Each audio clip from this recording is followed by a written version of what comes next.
So, how to...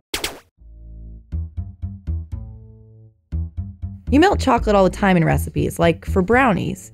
But when you want to coat it on a candy bar, you need to do something specific called tempering. Tempering stabilizes the chocolate so that when you coat something in it, it's shiny, glossy, and has a really nice crack. To temper, you take the chocolate through a crystallization curve by heating and cooling it. This whole process sounds a little intimidating because it's so precise, but you need to be that way in order to get a good temper. You're going to need 2 stainless steel bowls, a sauce pot, a scale, a chocolate thermometer, as well as a rubber spatula, and a bowl to put all that chocolate in. First, measure your chocolate. We're using a pound. Now put a bowl of ice water off to the side. We'll use it later on. Put a quarter of your total weight of chocolate off to the side, in this case 4 ounces. Heat up a pot of water over high heat, let it come to a simmer, and then immediately turn off the heat. Put 3/4 of your total amount of chocolate over the simmering water and get to town melting. It's going to take a little while, so just keep working at it. You're trying to get up to 118 degrees at this point. Make sure your thermometer does not touch the bottom of the bowl, otherwise you won't get an accurate reading, and just keep melting away. So now remove the chocolate and put that reserved chocolate into the melted stuff. As you can see, it's already dropping a lot in temperature just from that extra chocolate. Now it's time to pull out the reserved ice water bath.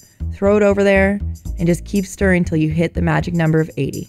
Now that we've hit 80, we need to rewarm it. Up to 85 to 87 for milk and white chocolate, and 88 to 91 to dark chocolate. It's the final step in the crystallization curve and the key to getting a really good coating. Now it's time to coat. The key here is to take something like this almond, throw it into the chocolate, pull it out with a fork or a dipping fork, tap it, scrape it to get rid of all that excess chocolate, and then you're done. So we've got a good temper here. It's shiny, really glossy, and if you bite into it, it's going to have a really nice crack. Store your chocolate at room temperature, so somewhere in the 70s, and with minimal humidity. Avoid working in a room over 80 degrees because it'll just be really hard to get a good temper. No matter what, your chocolate cannot go over 120, otherwise it's ruined. You're gonna have to throw it out. As needed, put the chocolate back on the heat or take it off the heat in order to keep it in that temperature range. Finally, water and steam are the enemies. If they get in your chocolate, you have something known as seizing, and that's bad news.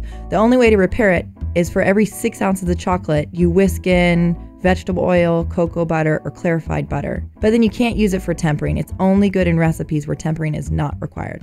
This whole process sounds tough, but it's totally worth it.